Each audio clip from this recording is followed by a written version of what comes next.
y ahora tenemos el fracaso kirchnerista.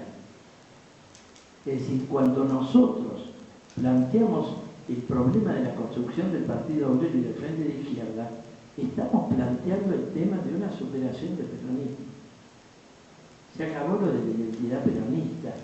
Es decir, ¿cómo? Si nosotros heredamos, por ejemplo, en la sangre, somos todos peronistas. No, hay un movimiento histórico que ya ha dado sobrada muestra de agotamiento para representar los intereses que dijo representar en el 46 y que de alguna manera produjo un cambio en el país entre el 46 y el 49. El kirchnerismo tomó el discurso del 46-49 y gobierna para la deuda externa, para el grupo económico, para el Chevron y para el Techín. Y esta es la realidad. Lo demás cuenta China. El gobierno es el primer sujeto. El gobierno lo tuvo a Urquía, de la industria aceitera, como senador por Córdoba. Después se pelearon.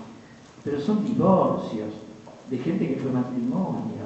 Como el gobierno se peleó con Clarín, eran un matrimonio y después se pelearon. Pero son parte del mismo sistema. Y son peleas de grupos económicos, son peleas del poder. No tiene nada que ver con el interés popular ni con el interés de los trabajadores. Bueno, esa es la construcción estratégica nuestra. No andamos con vueltas. Y el llamado a la juventud a estructurarse, a formarse. Bueno, justamente acá en Ramallo solemos hacer cursos de 1000 estudiantes, a los cuales invitamos a todos los jóvenes, trabajadores, estudiantes, ustedes están cerca. Todos los febreros hacemos cursos de formación política, y a los más grandes también. Es decir, esto no es una cuestión de edades, es una cuestión de transformación política que abarca todas las generaciones. Tenemos que ganar a los jubilados. Nosotros tenemos el mayor voto en la juventud. Yo vengo viendo en los viajes algunas encuestas que nos están ubicando muy bien. Nos están ubicando para las PASO a la fórmula gobernador con el 4,5 al 6%. Incluso el domingo estuve con Mauro Vial en América 24 y el hijo dijo muy bien, Pitrola está con el 6%, le llevó porque salió en La Nación del domingo. Después hay que verlo en la práctica, porque la elección presidencial es muy dura. Es una boleta de 7 cuerpos, de 84 centímetros. Ellos tironean desde el poder de la polarización de que acá o gana Macri, o gana Scioli, o gana Massa. Si no lo querés a Macri, votalo a Scioli, que menos peor. Digamos, esta idea perversa, pero que es la idea del poder, y te la van metiendo.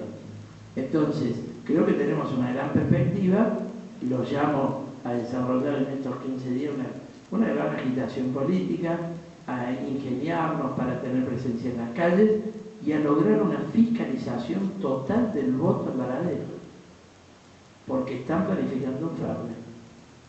Al poner 25 votos por urna, viene un puntero, tira los votos y si vos no tenés un fiscal, fuiste.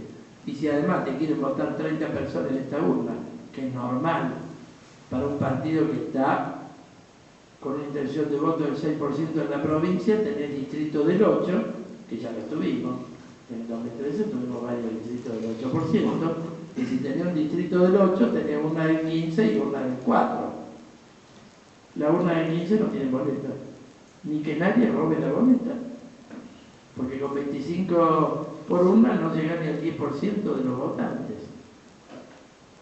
Entonces, están planificando un fraude. Necesitamos fiscales en cada escuela que hagan la ronda para asegurar que haya boleta todo el tiempo en todas las mesas. Nada más. Después, a la hora de los resultados, la mayor cantidad de planillas posible, pues también te puedes robar los resultados. Pero el robo más grande está en las boletas. Por eso en la provincia no hay boleta única, no hay voto electrónico. Ya se implementó en Salta, en Córdoba, en la capital, acá no. Este es el reino de los punteros del PJ, de la patota, de la dominación política, del viejo PJ. En esto el kirchnerismo no aportó nada. ¿Quiénes gobiernan acá? Los punteros de siempre. Entonces, hay que enfrentar eso, en nuestro caso, los militares. Otros usan recursos económicos. No los tenemos, no los vamos a tener, no los queremos tener. Lo que queremos tener es militancia. Y con militancia los vamos a derrotar. Porque los trabajadores y los pueblos son mucho más poderosos que ningún aparato. Esta es la enseñanza de toda la historia, ¿no? Con militancia nos vamos a derrotar. Entonces los llamo no solo a contribuir con la campaña, a desarrollar comités de bases en los lugares que podamos, sino también a una amplia fiscalización el 9 de agosto. Y concentremos el voto. Concentremos, expliquemos a la población en todos los medios que puedan estar nuestros candidatos, expliquemos que no hay que perder el voto el 9 de agosto, porque es la primera vuelta de octubre. Acá no hay que pensar que, bueno, estas son las PASO, por ahí voto a Mungo, que lo conozco, que es un delincuente, para que no gane Picho, y en octubre lo voto al Frente de Izquierda. No, votemos ahora al Frente de Izquierda si pensamos votar en octubre contra estos ladrones.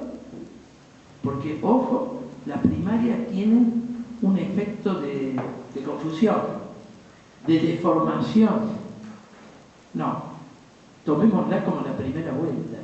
Acá se expresa una tendencia y si el Frente de Izquierda, con la lista que nosotros representamos, que ha asegurado el desarrollo hasta acá del Frente de Izquierda, hace una buena elección, en octubre tenemos un camino asegurado para un desarrollo.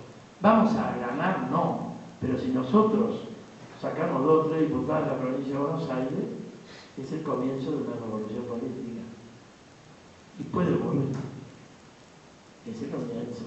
Es decir, nos vamos transformando en un factor político que ya ustedes vieron que hemos sido noticia. En Salta, en Mendoza, en Córdoba, hemos sido noticia. En la propia capital, Ramal fue el cuarto más votado. Quiere decir, a nivel legislador fue el cuarto. Y en la provincia, nuestra fórmula de gobernador le está ganando a la de Stolbizer. Stolbizer era una figura de esta provincia. La pensaban gobernadora. Y estamos adelante. Entonces, en las encuestas, después vamos a ver. Entonces, estamos en una gran posibilidad. Ya nos están dando cuarta fuerza política. No nos dan ese lugar en los medios. Yo tuve mucho más medios antes de la campaña electoral que ahora. Antes estaba todo el tiempo intratable, no me invitaron nunca más hace 2 meses. Y parece que no me invitan. No hay forma. No hay forma. Y va cualquier pelotudo. Y a mí no me invitan. Entonces, bueno, había una actitud, pues yo iba siempre. Entonces, acá se puso duro y el Frente de Izquierda ya no es una voz simpática, sino un adversario político del poder, y entonces el diario Clarín no lo saca, no, que saca cualquier infeliz que no pasa las pasos, que ellos saben que no pasa las pasos, ellos tienen las encuestas, ellos saben dónde estamos ubicados y no lo sacan, ¿no? Entonces, Stolbizer tiene una página de Clarín por día, media página de La Nación por día. Eso es casi impresionante.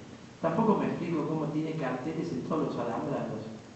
Yo ya llegué a la conclusión, recorriendo rutas, de que es la sociedad rural, de Carvalho. Es la única explicación. El capital agrario por los carteles. Ella es del capital agrario, es de Carvalho. Ha estado en congresos de Carvalho. Es decir, acá hay que empezar a aprender a pensar en términos de clase. Y no de que mirá que esta mujer qué buena que parece. ¿Cuántas denuncias de corrupción que hace? Son candidatos financiados por sectores sociales y económicos. Ella tiene un compromiso de bajar la retención. Ahora, ¿cómo? Después, no sé, a quién le factura, tiene un compromiso de bajar la retención. Entonces tiene carteles en todos los alambrados. Entonces, tiene centímetros lineales. Pero le estamos peleando también la presidencial de Stolbizer. Estamos prefigurados en un ascenso político.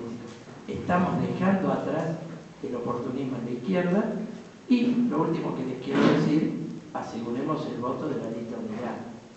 un voto masivo, porque esta interna del Frente de Izquierda es una crisis.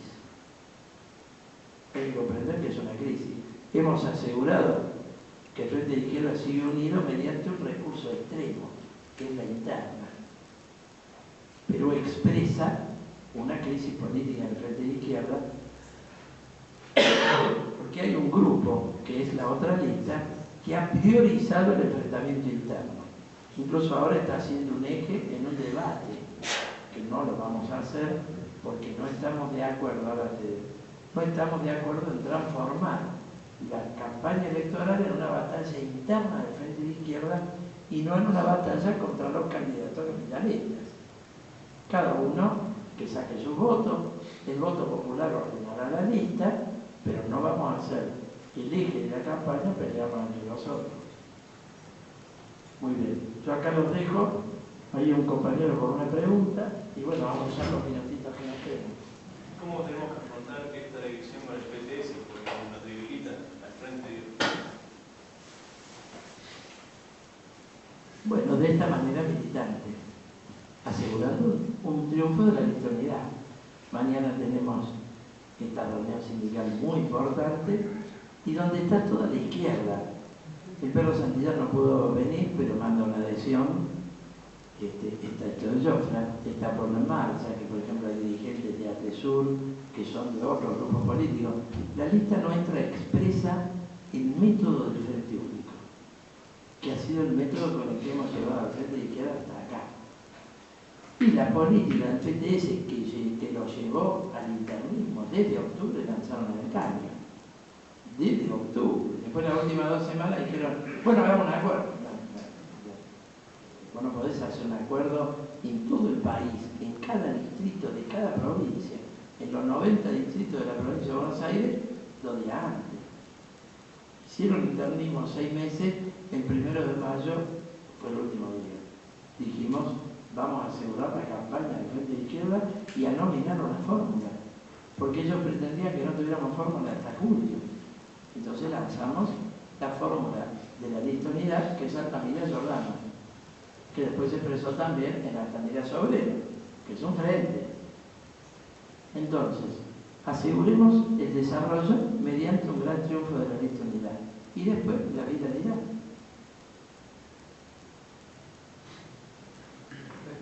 Lo importante es que hay nuevos sectores, ¿no? Cada día. No, te quería preguntar de nuevo por el tema de RACIC, cómo había quedado. La burocracia hizo un arreglo y reincorporaron los trabajadores, ¿no?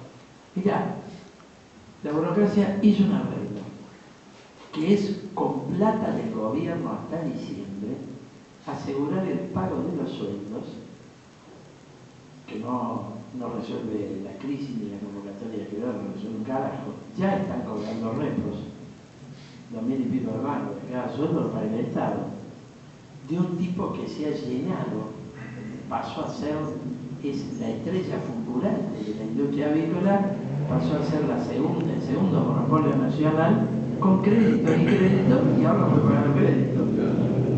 Ahora, el arreglo del sindicato supone lo que no aceptan los trabajadores, que es reducción horaria y reducción salarial. Es decir, que el gobierno pone la plata, pero condicionado al comienzo del ajuste. Y para después de octubre los despidos. Entonces los trabajadores, que no los conozco, pero estimo que tienen un cuerpo delegado con cierta autonomía, están diciendo que no.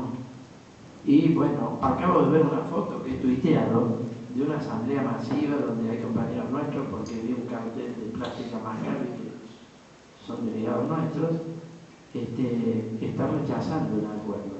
Este es hasta donde conozco. Están invitados mañana al plenario sindical los compañeros y espero tener un informe más importante. Y quiero decirle a los aicenteros de aquí que si pueden subirse un auto y viajar al plenario, lo hagan, si es que no lo tienen ya previsto, por los compañeros de la alimentación. Pueden hacer una delegación, sería muy importante para ustedes venir al plenario de mañana. Yo, por ejemplo, soy delegado de alimentación, y sí, es como usted dice, los rumores son que no hay la